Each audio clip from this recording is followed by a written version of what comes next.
We contact their employer. No fees. That's incredible. Hold off on showing home any bones in the closet. We can use the future rental income. Are you ready for the fun part? Hello everyone, Valeria Roca here with Roca Real Estate Team. Let's welcome CMG Home Loan Originator, Christine Truong. Christine, thank you for being here. Thank you for having me. So I work at CMG Home Loans. We are a direct lender. We're a private mortgage banking firm. We fund all of our own loans and everything is done in-house. We are nationwide, but we have more of a boutique lender feel. As a realtor, I've had the pleasure working closely with you as our trusted lender. Could you share some of your experiences working in the upscale market and how it's shaped you as a lender? Yes, so our clients, they are where they're at because of their drive, their hard work, and them wanting not to settle for anything but the best. Absolutely. And so our team at CMG, we strive to think outside the box and give them that utmost high quality of customer service experience. With my experience as a realtor, I understand the value of having a strong pre-approval letter, especially in the high-end market. With your experience as a lender, could you walk us through the pre-approval process and what buyers should expect? So my number one job as a loan originator is to assess the buyer's buying power and calculate their financial health. Okay. And so the number one thing they need to do is fill out a loan application with the Truong team at CMG Home Loans, and then also provide us their documentation to verify what they put on that loan application. As soon as they can provide us documentation, we verify their credit, verify their assets, we contact their employer and verify their employment and income. Okay, and then as soon as we have all that verified, I can go over numbers with them and see what they can afford.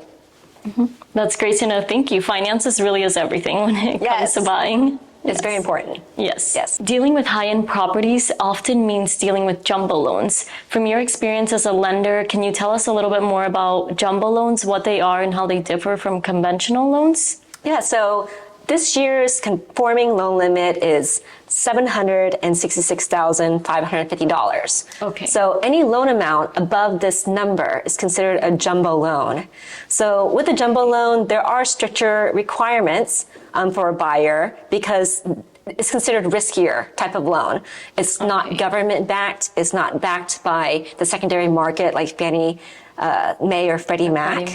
It's actually backed by private financial investors. So it's not just the two conventional loans put together, right? It's a completely different. It's completely different, right? And usually they require a higher down payment. I recommend, someone who's wanting to do a jumbo loan save at least 10 to 20% down at least. Have reserves, have at least 12 months reserves.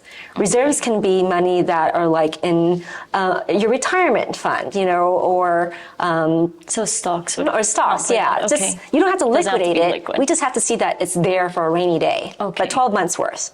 And then we also need to see that you have great credit. The minimum on a lot of jumbo loans is 680 credit score. Ideally, we would love to see a minimum of 720 credit score. So that's what I highly recommend. Keep your credit scores high. Okay, well, that's great to know. As a realtor, I've noticed some interesting trends, especially in the upscale market recently. As a lender, what kind of trends have you observed? So with the volatility of the market rates this past year, buyers I've seen have been converting to alternative methods of financing their homes. Okay, what are some of the main alternative methods that you're seeing? I'm curious. Yeah, so they're not shying away from liquidating the stock market and putting that cash into something more tangible like real estate.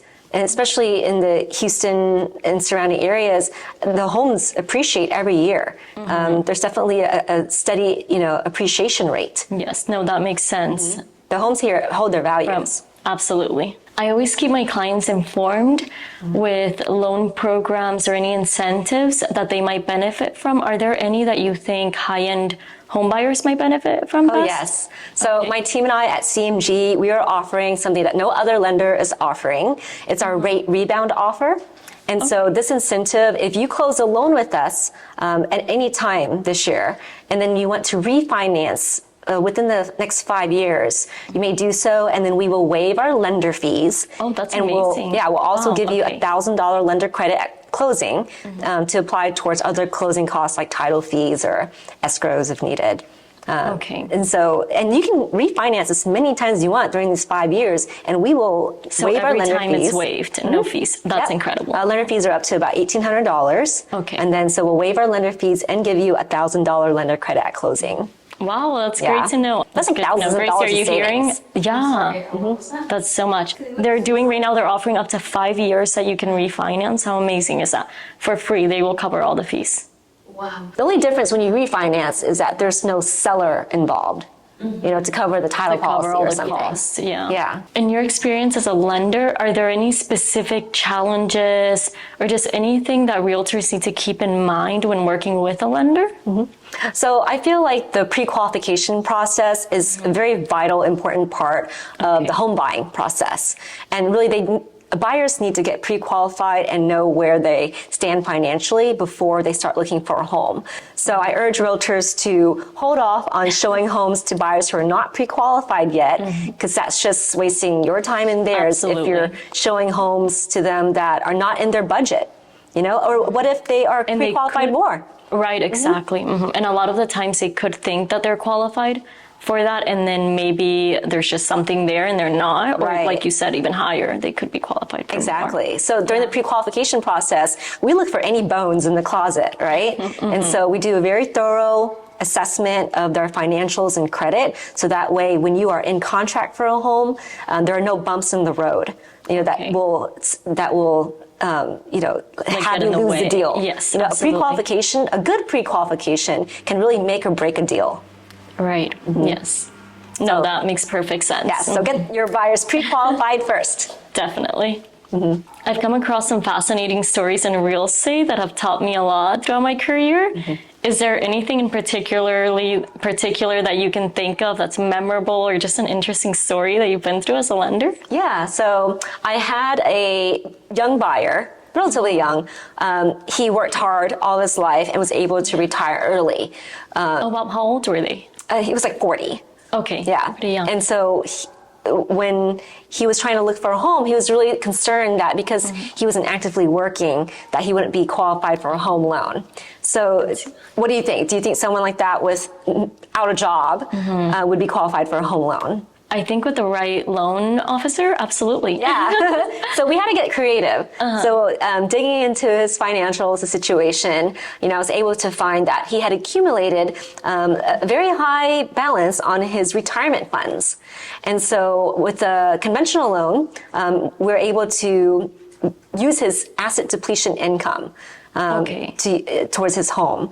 And then Go a little bit more into what the asset depletion so with the asset depletion income, if it depends. If you're under the retirement age of 65, then you can, and if you put down at least 30% on a home, you can use the income that you anticipate on getting from your retirement funds. Oh, okay, that's interesting. Yeah, so he just had to provide his retirement documents. It could be like a 401k, a Roth IRA. And like dividends that he's receiving from that or any Yeah, so we also, that's a whole other thing, dividends and interest income. Completely opposite. Yeah, and actually that's something he also had. So he had his asset depletion income, his interest and dividends, and then he also had a property that he was exiting. He didn't have a lease yet, but he was exiting it, and we can use the future rental income in his property. So that was 3 sources of income that we were able to use for him, even though he wasn't actively working. Yeah, so no, that's so interesting, and most people don't know that they can do that. So he was able to buy $1 million home. He put down 30%. And so it wasn't a jumbo loan. We were able to do a conventional loan, and conventional loans allow asset depletion income. Yeah, so he put a sizable down payment, and we were able to use all 3 incomes, and he was able to purchase the house. Wow, that's incredible. Yeah, so we had to get creative. Yes, and, but you figured it out. Yeah, don't get discouraged, talk to your loan officer first so they can assess your situation. Okay, that's good to know. Thank you, Christine. Christine. Yeah, of course. Okay, so Christine, are you ready for the fun part? Yes, bring it on. Awesome.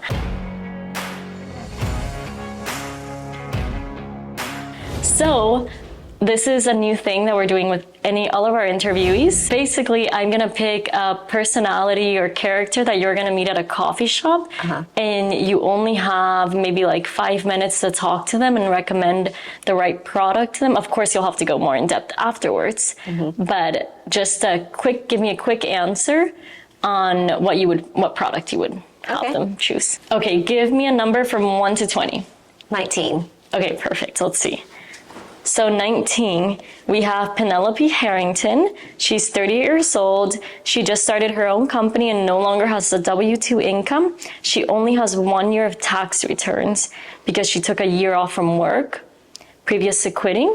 However, she does have excellent credit score. What would you recommend for her? So if she wanted to go the traditional loan route, typically we need at least 2 years of self-employment history claimed on tax returns.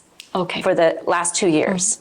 If she does not have that, there are alternative methods, that we can do, such as a bank statement loan. With bank statement loans, you just need at least 12 months of the bank statements, and we calculate the average deposits from the bank statements. I would also ask her if she has any rental income or does she have retirement statements to provide so we can calculate asset depletion income? Okay, that makes sense. And which one would you recommend the most? Let's say that she was to have or if she didn't have any rental income and you were going off of bank statements.